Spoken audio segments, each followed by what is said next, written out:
I worked in IT for a guy named Mike.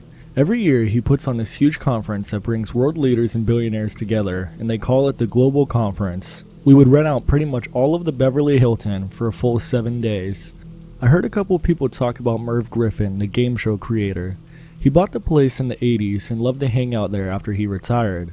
After he died, the staff said they would see him, not as a ghostly shape, but as an actual person walking down one of the hallways near the kitchens occasionally.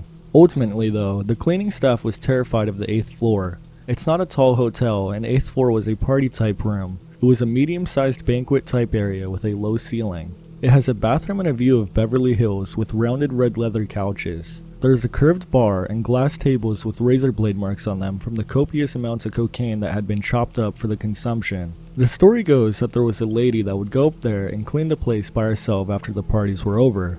One night, she was almost done, finishing up in the bathrooms cleaning the sinks. She heard a girl behind her, then something brush across her shoulder. She turned quickly around and no one was there. She turned back to the sink and there was a piece of gum where there had previously been none. She swore there was no gum in the sink prior as she was cleaning the sink when it happened. After that, the cleaning staff would not go up there unless they had to at night, and they would go in doubles. They also started to clean the floor in the morning instead with 2 people. My buddy and I had to go up there and check this out. We were getting chills listening to the story and had to see for ourselves. So at about 9 p.m. we went up there as it was vacant for the night and we pretty much had run of the whole hotel. Right before we went up though, we saw one of the cleaning staff and told him we were going up. He didn't say anything and just gave us this look like we were idiots. We head up, check the whole room out, and I take it in like I described. We go over to the little bathroom where the gum incident happened and we recreated the scene. I stood at the sink and my buddy brushed my shoulder and I turned around. Nothing. Absolutely nothing at all. We didn't feel coldness or freakiness, just plain old us on the top floor. We were a bit disappointed and we were saying things like, what did we expect? We left the bathroom and headed towards the elevator. Once we got on, we noticed there was some weird music on the speaker in the elevator that we hadn't noticed coming up. It was a girl kind of singing and laughing at the same time. When we got off, we saw the cleaning dude from earlier and told him that we saw nothing. There was no ghost up there. Then my buddy mentioned the interesting choice of music in the elevator. The cleaning guy said, "What music?" And we replied, "The music in the elevator." He then pointed out that there is no speaker in the elevator and there has never been. My blood ran cold and we went back into the elevator cautiously because we couldn't believe that what we were hearing was not coming from a speaker. Being IT experts, we knew how to look for wires and speaker covers and such, and there was nothing. It was an old elevator that just wasn't wired for that. We got out of the elevator and tried to avoid it for the rest of the time we worked there. This is genuinely the creepiest thing that has happened to me, and there really is no explanation for what happened.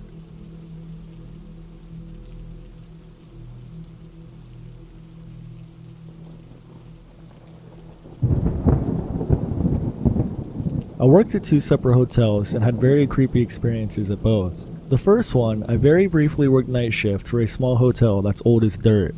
I ended up having to quit before training was over for various reasons, but I will always remember the 2 nights I spent in the building. The old guy that worked at the front desk was ready to quit, which is why they were hiring me. He was in charge of training me. He was a bigger guy, he was sarcastic, chill, and a typical night guy.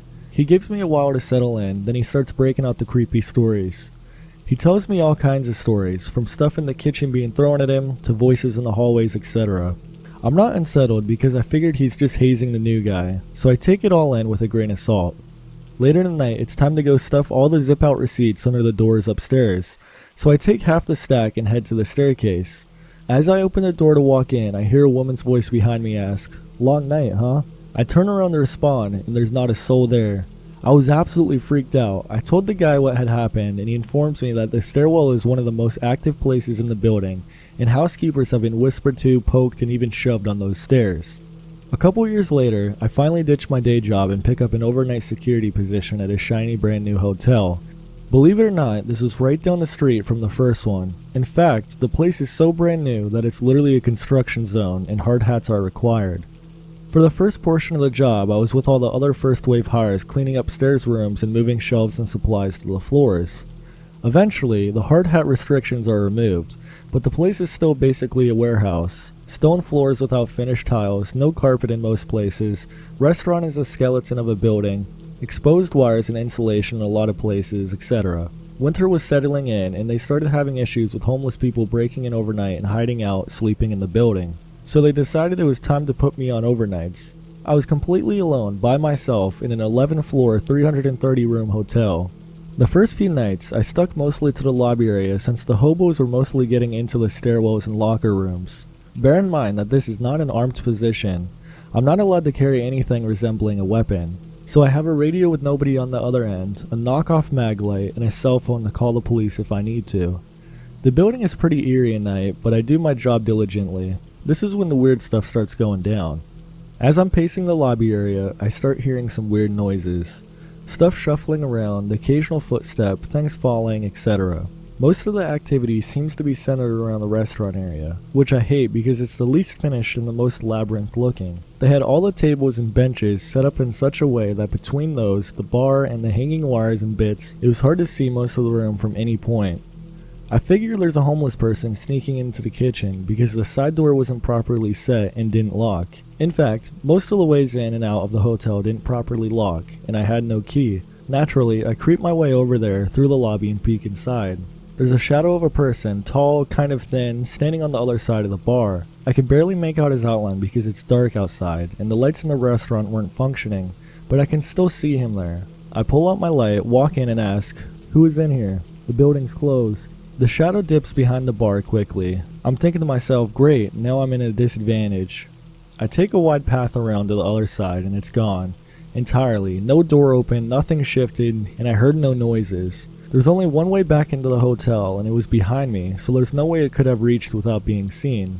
I saw this shadow person 3 other times before the hotel opened, and it was always in the restaurant. I hated going into the restaurant after a while. It was also just the cherry on top of all the creepy stuff. Because the first night I decided to check the upper floors, I noticed that an adjoining corner suite was open. I walked inside and immediately heard whispering coming from the adjoining room. I walked in slowly and there's nobody in there. I sweep the whole room with my light. I check behind the upturned mattresses, nobody. I turn to leave and as soon as I reach the door, the whispering starts up again behind me. I booked it and didn't go upstairs for a few nights. When I did eventually get up the courage to start looking in the upper floors again, further encounters included disembodied voices, phantom footsteps on the floors above me, a paint can opener being tossed across the stairwell, and one encounter I actually caught on my phone camera. I eventually got into the habit of recording some of my security walks, because talking to my phone made me bolder somehow. At one point in the video, I walked into the stairwell just in time to hear another stairwell door 2 floors below me slam shut. The audio is perfectly clear in the recording. At first I thought it was just air currents shifting in the stairwell, because the slam almost lines up with closing the first door. There's 2 problems with this though.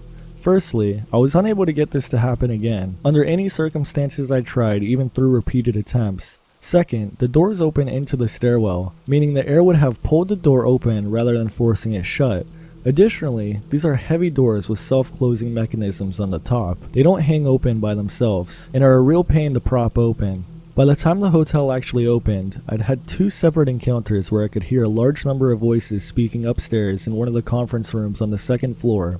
I could never understand what was being said, but I know for certain that absolutely nobody was up there. Almost all these encounters were also experienced in one way or another by the overnight floor tech who eventually started working overnights with me, and my security coworker who also heard the footsteps, voices, and doors slamming. I later learned that both of these hotels were on the site of an old hospital before it was demolished to make room for expansion when a larger hospital was being further built down the road.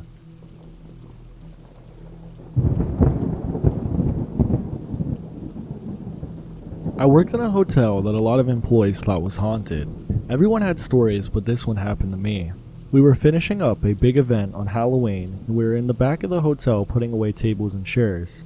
There was about 3 or 4 of us back there at the time.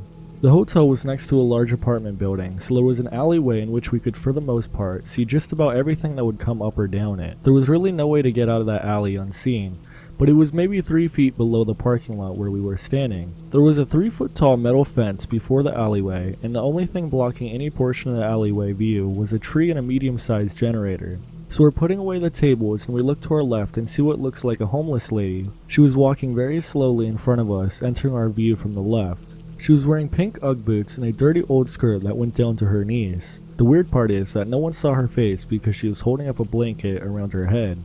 We were a pretty upscale hotel and weren't supposed to let homeless people wander around our parking lot, but for some reason none of us said a word. We were silent, watching her slowly walk past us. She eventually veers to the left and goes behind the generator. Maybe 15 to 30 seconds later, the valet manager comes from where she walked from with his flashlight and looks at us and goes, "Where did she go?" We point to the generator and he goes over there to look. We expected her to be behind there because it was literally 30 seconds at most since she had gone there. He comes out and says again, "Where did she go?" The only place she could have been was behind the generator, up the tree, or crouched behind the little bit of wall which makes up the 3-foot height difference between our parking lot and the alleyway.